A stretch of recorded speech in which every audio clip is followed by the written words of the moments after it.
The moment I saw it, my stomach dropped through the floorboards and kept going. Straight into the earth's core. It was a post. A seemingly innocent picture of a group of us laughing at the lake. But the caption underneath ripped my world apart. Remember when Maya had to bail on the trip because of her special treatments? So brave. She even wears a wig sometimes. It was signed by Sarah, but I knew Liam and Chloe weren't on it. They always were. My secret. The one thing I guarded more fiercely than my own life was out. Not just out, but plastered on Facebook for everyone to see. A cruel joke disguised as support. My rare blood disorder. The one that made me weak, made me sick, made me different. The one that required endless hospital visits and a constant fear of exposure was now public domain. My whole life I'd built walls, perfected a normal facade, endured the painful procedures in silence, and now it was all crumbling. That wasn't the shocking part, not yet. The shocking part was what I did next. I found their financial records, and I posted them. I stared at the screen, my eyes blurring, but the words were burned into my brain. Special treatments. Wears a wig sometimes. Casual cruelty of it. The way they made my deepest vulnerability into a cheap punchline. My hands were shaking so hard I could barely hold my phone. It felt like an out-of-body experience, watching myself scroll through the comments. Some were confused, some were sympathetic, but most were just curious. And then the truly horrifying ones started trickling in, from people who vaguely knew me or had heard whispers, asking if it was true, if I was dying. The shame washed over me in a suffocating wave. Colder and more potent than any fear I'd ever felt about the illness itself. This wasn't just about being sick. It was about being exposed, stripped bare, ridiculed for something I couldn't control. My whole life had been a carefully constructed lie. From kindergarten, when the first round of weekly transfusions started, my parents and I had agreed. No one could know. It was a rare, debilitating blood disorder that made me incredibly fragile. One wrong move, one bad infection, and I could be in serious trouble. We'd always said it was better this way to avoid pity, to avoid being treated differently. I wanted to be normal, to blend in, to just be Maya, not Maya the sick kid. So I learned to fake it, to make excuses for my absences, to always wear hats or style my thin hair in ways that hid the patches where it sometimes fell out from treatments. Perfected the art of looking healthy. Even when I felt like I was running on fumes, even when every bone ached and my head pounded. Sarah, Liam and Chloe were my best friends, or so I thought. We'd been inseparable since middle school. They were the ones I trusted with everything except this. This one secret was my line in the sand. The one thing I couldn't share. I thought they understood my need for privacy, my occasional disappearances for family matters or dentist appointments. They never pushed, and I always thought that was a sign of their respect, their love. Now I realized it was just a sign of their patience, waiting for the opportune moment to strike, to use my trust against. The betrayal felt like a physical blow, a gaping wound where my heart used to be. It wasn't just Sarah's name on the post. It was their collective silence, their shared smirk, the private jokes they must have had about my quirks. I remembered last summer, when I had a particularly bad flare-up. I'd missed 2 weeks of our planned beach trip. I told them I had a sudden family emergency, a distant aunt getting married unexpectedly far away. They seemed understanding. Looking back, I remembered Chloe's eyes lingering on my new, shorter haircut, a subtle smirk on her lips. I remembered Liam making a joke about me being allergic to sunshine when I wore a wide-brimmed hat indoors after one particularly intense session of light therapy. It all clicked into place now. They knew. They had known for a while, piecing it together from my careful lies. my guarded nature, my sudden fatigue. And they had sat on it, weaponizing it, waiting for the perfect moment to unleash it and watch me burn.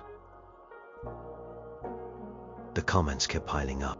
Friends from school, teachers, even distant relatives were reacting, commenting, sharing. Each notification was a fresh stab. My phone felt like a hot coal in my hand. My carefully constructed life, the illusion of normalcy, was shattered beyond repair. All the friendships I'd made, all the people who knew Maya and not Maya with the illness, would now see me differently. The job interviews I had lined up, the college applications I'd submitted with confident essays about my resilience and strength. It all felt like a mockery now. How could I face anyone? How could I pretend to be healthy, capable when the world now knew my biggest weakness? I wanted to scream. I wanted to sprays. I wanted to smash my phone against the wall. I wanted to disappear, to vanish into thin air, and never be seen again. But beneath the tidal wave of humiliation and despair, a tiny spark began to glow, small and hot and dangerous. It wasn't just about hiding anymore, it was about retaliation. They had struck a blow so low, so cruel, that it deserved a response in kind.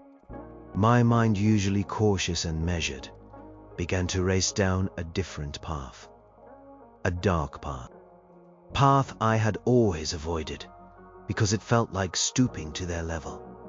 But they had dragged me into the mud. Why should I be the only one to suffer? The spark became a flicker, then a small flame. Revenge. The word tasted bitter on my tongue, but also strangely compelling. What did I have to lose now? They had already taken everything from me. My privacy, my carefully guarded image, my trust in people. There was nothing left to protect. And then a thought, cold and calculating, slipped into my mind. I knew things about them. Not secrets like mine, not personal vulnerabilities, but something just as damaging in their own world.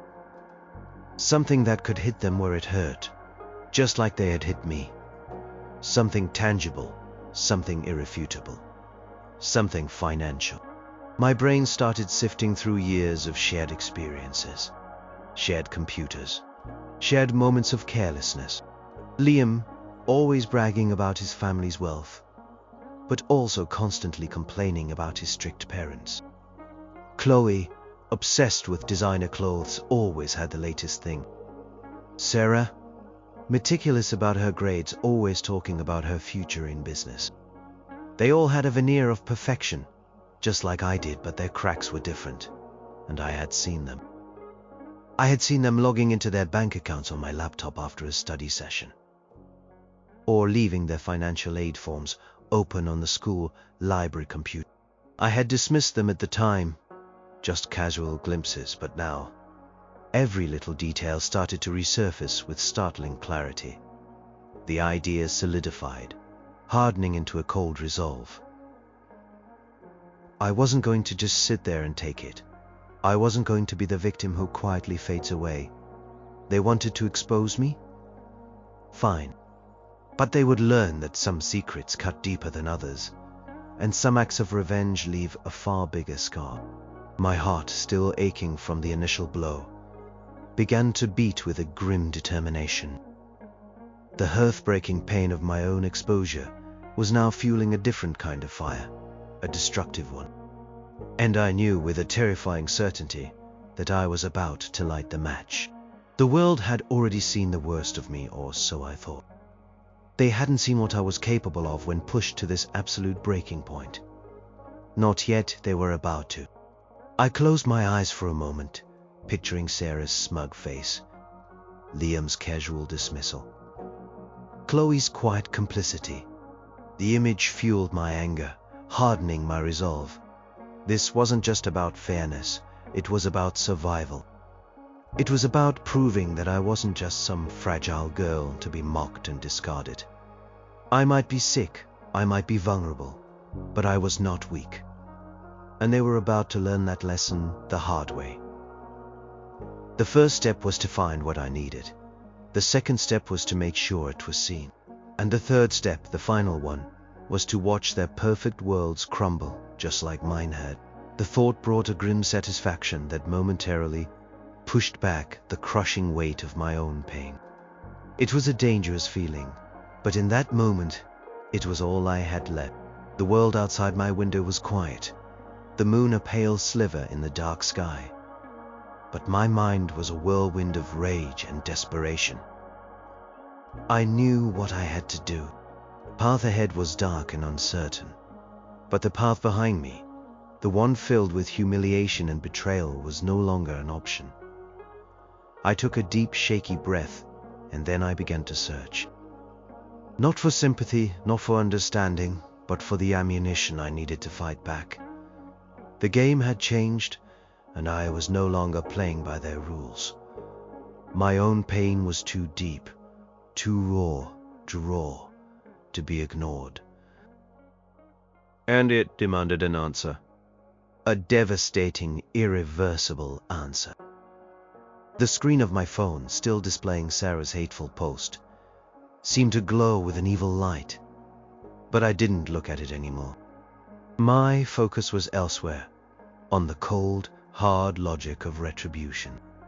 I was going to find their Achilles heel, their most guarded vulnerability, and I was going to expose it for the world to see, just like they had done to me. And in that moment, as the rage consumed me, I almost felt powerful. Twisted, dark kind of power, born of desperation and pain, but power nonetheless. And I was going to use it. Every single drop of it, the hours that followed, were a blur of numb determination. My body felt heavy, but my mind was sharply focused.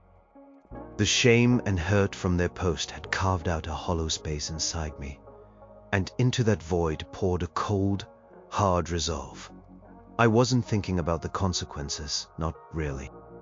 All I knew was that I couldn't just sit there and let them win. My reputation was already in tatters. My carefully constructed life, the one I had built with so much effort to hide my illness, was completely exposed. What else did I have to lose? My first thought was Liam. He was the one who often left his laptop unattended at our study sessions. He was rich. His family owned a string of car dealerships, and he never hesitated to remind us. I remembered one time, months ago, when we were working on a group project at his house. He'd gone to grab snacks, leaving his laptop open. I'd seen a tab open in his browser. Family Financials Q3 report. I hadn't thought anything of it at the time, just a fleeting glance. Now that memory was a burning beacon. It was a long shot, but I started there. I remembered the name of the file, the general folder structure. I started digging. It felt dirty, invasive, but the image of their smiling faces on that Facebook post, the one mocking my illness, kept me going. I remembered Liam was terrible with passwords. He often used variations of his dog's name, or his birth date, or his favorite sports team. I pulled up old texts, trying to remember what specific details he'd shared about his family. It was painstaking work, made harder by my shaking hands and the constant nausea that was a companion to my stress. But I pushed through it.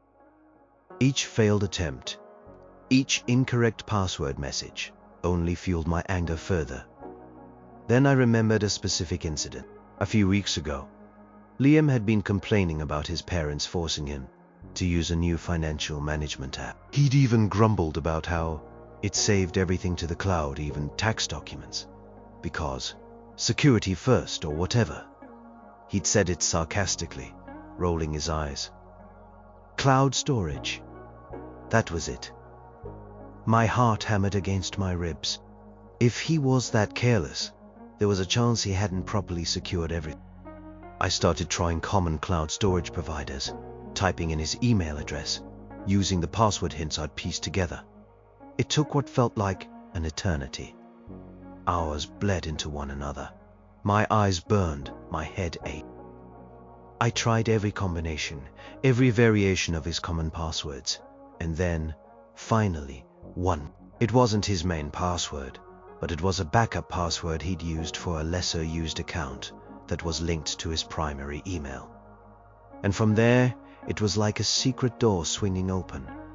I was in, not just into an email account, but into a connected cloud drive. And there it was, nestled among school assignments and photos, a folder labeled Family Documents, Do Not Open. My breath hitched. My hands were trembling so violently I almost dropped the phone. It was too easy, too perfect. Inside the folder were exactly what I was looking for. Bank statements, investment portfolios, tax returns, property deeds, not just Liam's, but his parents'. The entire financial picture of the incredibly wealthy family he loved to brag about. Millions upon millions. But also, more importantly, details of various shell corporations, questionable investments, and what looked suspiciously like tax evasion schemes. This wasn't just a peek. It was a deep dive into the kind of secrets that could ruin a family's reputation, not just socially, but legally. Cold, hard thrill shot through me, replacing the despair for a moment. This was it. This was the weapon. This was how I would fight back. I started downloading everything, transferring files to a secure folder on my own computer, then encrypting it. I moved with a chilling efficiency, driven by the raw pain that still gnawed at me. Every click of the mouse, every file transfer felt like a tiny victory against the overwhelming humiliation I had endured. It felt good in a terrible, twisted way. A sense of control returning, even if it was born from a place of pure rage. As I scrolled through the documents, a shocking detail jumped out at me. A large sum of money listed as a charitable donation to a fake charity, clearly a shell company. And the name of the recipient, on a related document, wasn't a charity at all. It was the name of a business owned by Liam's uncle, a business that had recently gone bankrupt. This wasn't just about showing off wealth. This was about revealing potential financial crimes. This was big. Much bigger than I had anticipated. This wasn't just revenge. It was potentially exposing something illegal. My fingers hovered over the keyboard, a strange mix of exhilaration and terror washing over me. I had the power to utterly destroy them, not just socially, but in a way that would truly hurt them beyond what they could ever imagine. But the scale of it, the potential fallout, began to sink in. Was I truly prepared to cross that line? To go from being the victim to being the one who inflicted such devastating harm? The hearth-breaking pain of my own situation was still raw, but this felt like stepping into a different kind of darkness. I paused, breathing heavily. The screen glowed in the silent room, illuminating the damning evidence. My secret, the one they had exposed, was a part of me, a burden I carried. Their secret, the one I now held, was a choice, a calculated deception. It felt different. It felt more. My mind raced through the implications. Liam's family name, their business, their entire future. It could all come crashing down. Was this what I really wanted? To become someone who inflicted such ruin? The question hung in the air, heavy and unsettling. For a brief moment, the rage that had propelled me began to recede, replaced by a cold dread. This wasn't just about getting even anymore. This was about unleashing a storm. And I wasn't sure if I was strong enough to weather the fallout, or to live with the consequences of such a monumental act of destruction. But then I thought of Sarah's words again. Special treatments. Wears a wig sometimes. The casual cruelty, the way they had taken my deepest fear and paraded it for public consumption. And the doubt vanished, replaced by a renewed surge of icy determination. They had started this. They had brought me to this dark place, and now I would finish it. Consequences, whatever they might be, were theirs to bear as much as mine. I felt a grim satisfaction settle over me. The pain of my own betrayal was still searing, but I knew, with absolute certainty, that I would not be the only one suffering tonight. And as I gathered the files, meticulously selecting the most damning ones, I felt a strange sense of calm descend upon me. The calm before the storm. A storm I was about to unleash. The documents were neatly organized now, ready to go. I had chosen a handful of key files. A bank statement showing a massive transfer to a shell company. An invoice for a private jet, listed as a business expense, but clearly for personal use, and a suspiciously low declared income for a family known for extreme wealth. They painted a clear, damning picture. I had thought about contacting the authorities, but that felt too official, too slow. I wanted instant impact. I wanted them to feel the same sudden public humiliation that I was feeling. I opened Facebook again, navigating back to Sarah's post. Comment section was still active, still filling with questions and reactions about my secret. My stomach twisted with revulsion, but I forced myself to focus. This was it. The point of no return. I drafted the comment, choosing my words carefully. No explanation, no grandstanding. Just the bare facts, with links to the documents I'd uploaded to a burner account on a public file sharing site. I wanted it to hit like a bomb without warning. My fingers hovered over the post button. A sudden tremor ran through me. This was it. No turning back. My heart pounded in my chest like a trapped bird. Was this truly what I wanted?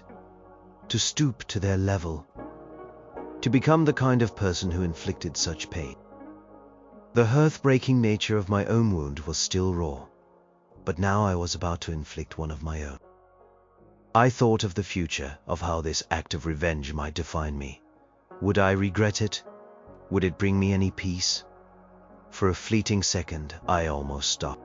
The idea of letting it go, of walking away and trying to rebuild my life with dignity, flickered in my mind.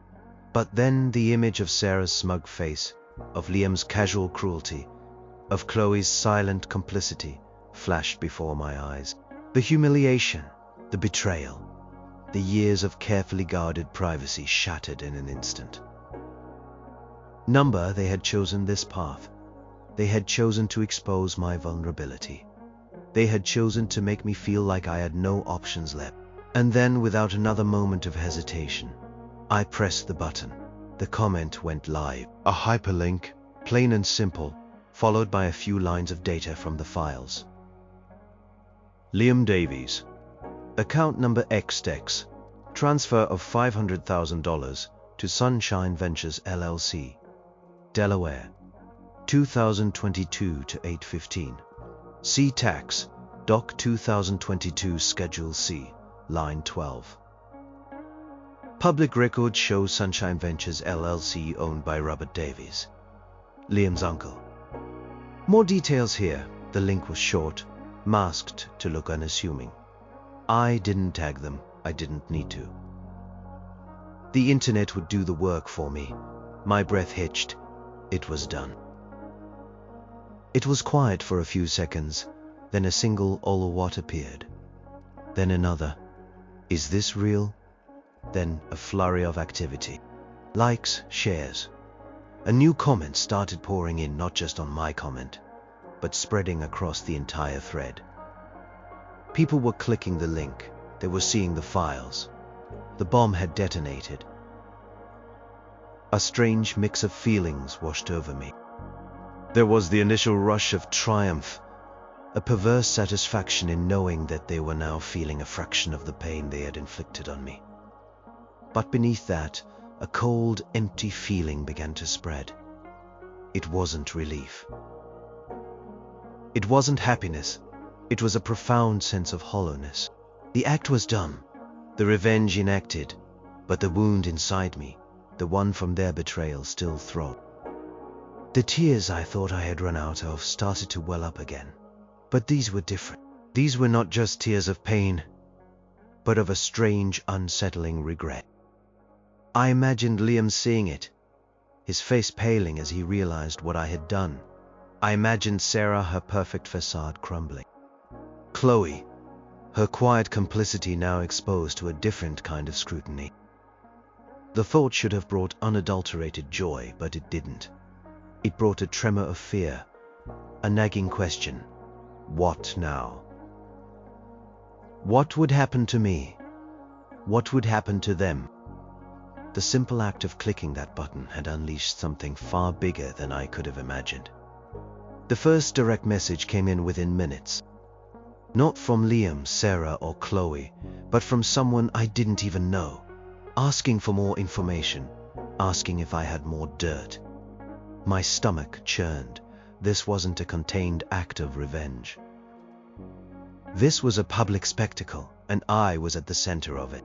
The internet, with its insatiable appetite for drama, was already devouring the story. My secret, their secret, it was all just fuel for the fire.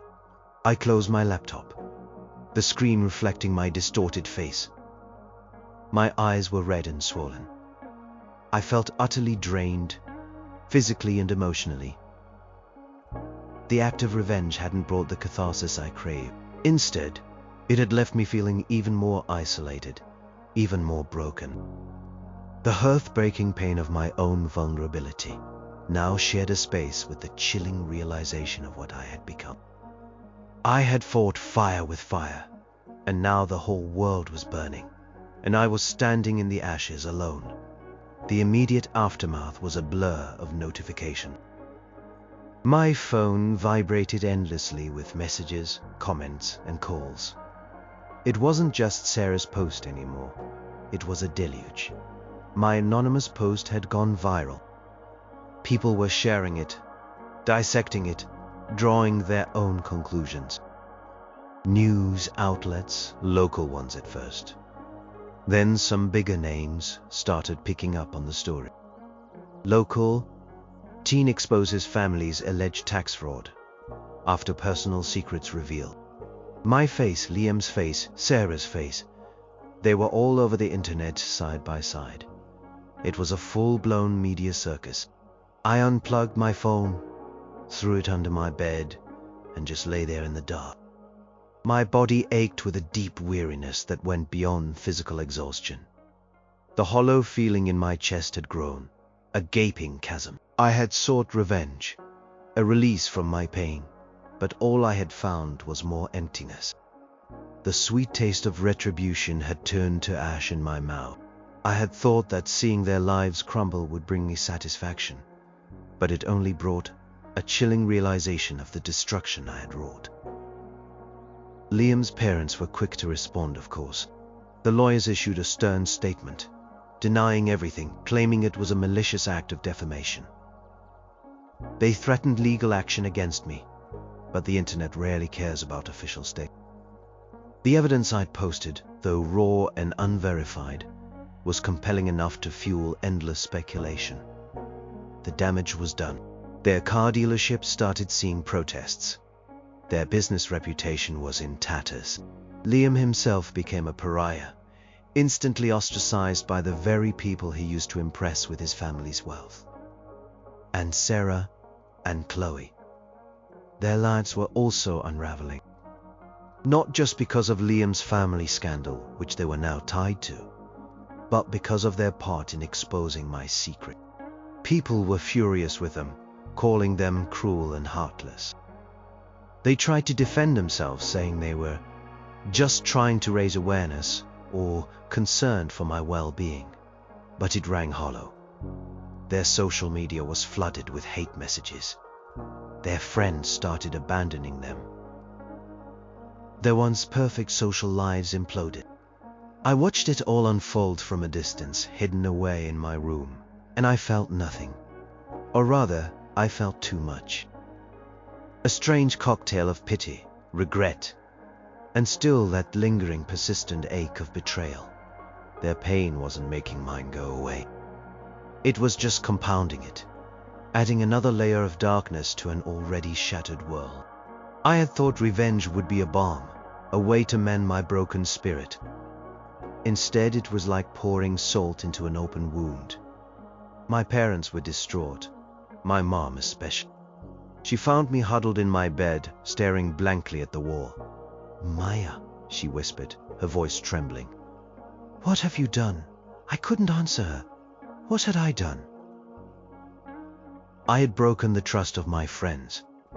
I had exposed a deep family secret. I had committed an act of public destruction. I had stepped into a role I never wanted, the vengeful, broken girl. Privacy I had fought so hard to maintain was gone, not just because of Sarah's post, but because of my own actions. Now, everyone knew about my illness, and everyone knew I was the person who retaliated by exposing financial crimes. I wasn't just Maya, the sick girl. I was Maya, the vindictive one. And that label felt heavier somehow than the one about my illness. The illness was something I couldn't help. The revenge was a choice I had made, one that felt increasingly wrong. The hardest part was the silence from my other friends, the ones who weren't involved in the initial betrayal. They didn't text, they didn't call, they just watched. I could feel their judgment, their fear. Would I turn on them next? Was I a dangerous person? My carefully constructed friendships, the ones that had made me feel normal, were crumbling. The hearth-breaking truth was that I had not only alienated the people who hurt me, but also risked alienating everyone else. I was truly alone now, surrounded by the wreckage of my own making. Sleep offered no escape. Nightmares plagued me, a twisted mix of hospital rooms and legal documents. My body, already weakened by my condition, began to show the strain of the intense stress. I felt constantly nauseous, fatigued, my head throbbing. It was a cruel irony. The very illness they had exposed was now exacerbated by the fallout of my revenge. I had wanted to hurt them, and I had succeeded. But I had also hurt myself in the process, perhaps irrevocably. The initial satisfaction I felt from posting the financial records had completely evaporated, replaced by a deep, gnawing regret. This wasn't justice. It was just more pain, more chaos. I had become the monster I feared. The very act of protecting my vulnerability had led me to become someone who inflicted vulnerability on others. And in that moment, lying in the dark, truly alone, I understood the full, devastating cost of my revenge. It hadn't healed. It had just made the wound fester and spread until it consumed everything. Days turned into a suffocating blur. My phone remained off, but the internet was a wildfire, and I was its primary fuel. My name, Maya, was synonymous with the scandal. Every news article, every forum post, every social media thread discussing the Liam Davies tax evasion scandal also mentioned the girl whose secret was exposed. My life, which had once been a quiet, carefully managed existence, was now a public spectacle, twisted and distorted by the internet's relentless gaze. The initial shock of being exposed had morphed into a strange kind of numbness. I was no longer just sad or angry. I was empty. The revenge hadn't filled the void. It had just widened it. I pictured Liam's family, their business crumbling, their lives thrown into disarray. I pictured Sarah and Chloe ostracized, hated. It was what I had wanted, wasn't it? But seeing the consequences, truly understanding the depth of the ruin I'd caused, brought no satisfaction. Only a cold, heavy weight in my chest. My parents were beside themselves. My mom, usually so strong, spent most of her time crying. My dad, quiet and stoic, looked at me with a mix of fear and disappointment that cut deeper than any shout. They were trying to protect me, to navigate the legal threats from Liam's family, to shield me from the media frenzy. But how could they? My own actions had brought this storm down on all of us. And I knew deep down that they were suffering because of me. The heartbreaking aspect had spread beyond my own personal pain, and now encompassed my family. I tried to go back to school, to somehow reclaim a semblance of normalcy. It was a disaster. Every eye was on me. Whispers followed me down the hallways. Teachers looked at me with a mixture of concern and wariness. My classmates either avoided me completely or stared with morbid curiosity. No one approached me. No one offered a kind word. Girl who had exposed a family's financial secrets, the girl whose own secret was now public knowledge, was an untouchable. My social life, already fragile, was now non-existent. The worst part was the isolation. Before, I was isolated by my secret, by the fear of exposure. Now, I was isolated by the exposure itself, and by the act of revenge. I had created a cage for myself, one built from the debris of shattered trust and public scandal. I was defined not by my resilience in the face of sickness, but by my destructive rage. One afternoon, I found myself staring at my reflection in the mirror. My face was pale, my eyes sunken. My hair, which I had always worn long to cover the patches, seemed thinner, more fragile. I saw a stranger looking back at me, a person I didn't recognize. The girl who had once dreamed of a normal life, of blending in, was gone. In her place was someone hardened, scarred, and consumed by a cold despair. The revenge had not freed me. It had trapped me further. I thought about Liam. He had been a friend once. A real friend before the betrayal. We'd shared so many laughs, so many stupid inside jokes. Now all that was gone, replaced by mutual destruction. Was it worth? Had the fleeting satisfaction of seeing his world burn truly balanced the utter devastation of my own? The answer was a resounding, painful no. The revenge had been a desperate lashing out, a scream into the void, but it had only amplified the pain, not alleviated it. The doctor appointments became even more frequent. The stress was taking a toll on my already fragile health. My parents pushed me to talk to a therapist, to process everything, but how could I? How could I explain the depth of the betrayal, the burning rage that had led me to such an extreme act? The crushing weight of regret that now followed me everywhere. It felt like a burden too heavy to share, even with a profession. I realized then that the truly heartbreaking part of this wasn't just the betrayal itself, or even the devastating consequences of my revenge. It was the realization that I had fundamentally changed. Quiet, cautious girl who tried so hard to be invisible was gone. In her place was someone who had wielded immense destructive power, and who now had to live with the knowledge of what she was capable of.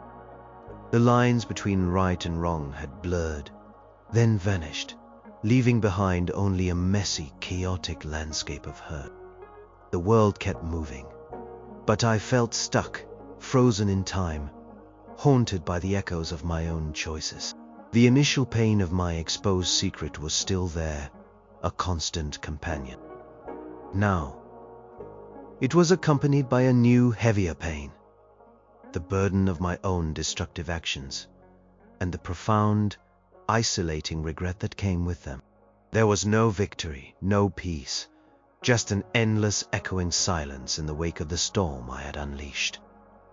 The storm, it turned out, was far from over. Days bled into weeks, and the initial fury on the internet began to morph into something more insidious, a public trial by opinion. Everyone had a take. Some praised me as a vigilante. Others condemned me as a monster. The online comments about my health, once a source of deep shame, were now overshadowed by the vitriol about my actions. She's sick, but she's also a criminal. The narrative shifted, and I felt myself shrinking under the weight of it all. Liam's family pressed charges. not just for defamation, but for unauthorized access to financial documents. It was a serious escalation, and it meant lawyers, court dates, and the very real possibility of legal consequences for me. My parents hired the best lawyer they could afford, but even he looked grim. "It's a complicated case, Maya," he said, his voice flat. "You are a minor, but the scale of the information you released and its impact is significant." My future, which had already seemed uncertain due to my illness, now felt completely out of my hands. The irony was crushing. I had fought to protect my privacy, and now my entire life, my illness, my family's struggles, my desperate act of revenge, was all laid bare in legal documents, in news reports, in the public consciousness. There was no escape. Even in my own home, the silence was heavy, punctuated by hushed conversations between my parents, the low hum of the television reporting on the scandal. I tried to find solace in anything. I attempted to read, to watch movies, to draw, but my mind was a constant whirl of what-ifs and if-onlys. Every decision, every interaction felt tainted by the knowledge of what I had done. The hearth-breaking aspect was no longer just about the initial pain. It was about the slow, agonizing realization that I might have ruined my life, not just theirs, in a moment of desperate rage. One afternoon a letter arrived. It wasn't from a lawyer. It was from Sarah. My hands trembled as I opened it. Her handwriting was shaky, hesitant. She didn't apologize for exposing my secret. Not directly. Instead, she wrote about her own family struggles, about feeling overshadowed by Liam, about wanting to fit in. She described the backlash she was facing, the loss of her friends, the crushing weight of public scorn. She said she felt lost, alone, and terrified. She sounded broken. Reading her words, I felt a flicker of something new, something beyond anger or regret. It was a strange mix of empathy and a deep, profound sadness. She wasn't just a villain anymore. She was a scared girl just like me who had made a terrible mistake. Her letter didn't excuse what she did, but it humanized her pain. And it made me realize that my revenge had hurt everyone, including me, in ways I hadn't anticipated. There were no winners here, only varying degrees of brokenness. That night, I cried for the first time in what felt like forever. Not just tears of anger or self-pity, but tears of exhaustion, of sorrow for what had been lost, for the friendship that was shattered, for the innocence that was irrevocably broken, for the paths we had all gone down. The hearth-breaking reality was that this wasn't a game, and there were no resets. Every action had consequences, and those consequences rippled outwards, touching everyone. I still had my illness, still had the daily struggle of managing my health. But now I also carried the weight of my choices, the burden of being the girl who posted their secrets. And it was a heavier burden than any illness. The path of revenge had seemed so clear, so justifiable in that moment of desperation. But now, looking back, it felt like a dark, winding road that had led me to an even lonelier place. The legal proceedings dragged on, a constant reminder of the disaster I had unleashed. Liam's family eventually dropped some of the more severe charges, probably to avoid further public scrutiny of their finances. But the defamation charge remained, a sword hanging over my head, and the damage to their business and to my own reputation was already irreparable. The world had moved on to the next scandal, but our lives were permanently altered. My therapist, who I finally started talking to, listened patiently. She helped me see that my revenge, while born of immense pain, was ultimately an act of self-destruction. She helped me understand that the need to control the narrative, to fight back, was a desperate attempt to regain agency in a situation where I felt utterly powerless. But true power, she said, came from within, from healing and forgiveness, not from causing harm. It was a hard lesson to learn. I started to focus on my health again, not just physically, but mentally. I began to accept that my illness was a part of me, not something to be hidden or ashamed of. I still had bad days, days filled with fatigue and pain, but I also started to find a quiet strength in simply enduring, in choosing to live despite the challenges. The acceptance was slow, painful, but ultimately freeing. The heartbreaking journey was leading me slowly towards a place of self-acceptance. I never spoke to Liam, Sarah, or Chloe again. Their lives went in different directions, scarred by the events we had all been a part of. Sometimes I saw their names in local news, little snippets about the aftermath. It felt like watching strangers from afar. The intense emotions I once felt towards them had faded, replaced by a quiet sorrow. For them, yes, but mostly for the person I had been, and the person I had become in that moment of desperation. Court case eventually settled. A confidential agreement reached that left me with a heavy financial burden for legal fees, but no criminal record. It was a hollow victory. The real costs were immeasurable. The loss of trust, the public humiliation, the profound internal shift. I was no longer the girl who hid her illness. I was the girl who had fought back with fire and lived to tell the tale, but was forever marked by the smoke. My path forward was uncertain. I still had dreams, still had aspirations, but they were now tinged with the hard-won wisdom of experience. I learned that some wounds heal, but leave scars, and some scars, like the one from that act of revenge, served as a permanent reminder of the darkness I had faced, and the darkness I had allowed myself to become. The heartbreaking journey was not about finding happiness, but about finding a way to live with the pieces, to put them back together, however imperfectly. I was stronger in a way, not because I had inflicted pain, but because I had survived the aftermath and had begun the long, arduous process of healing. I learned that some secrets should be kept, not out of shame, but out of self-preservation, and that some battles, no matter how justified they feel, are not worth fighting, because the cost to your soul is too high. The scars would always be there, a part of my story, a testament to the pain I had endured and the choices I had made. But perhaps one day, they would also be a testament to the healing that followed, and the quiet resilience of a girl who finally learned to live with all her truths, both hidden and exposed.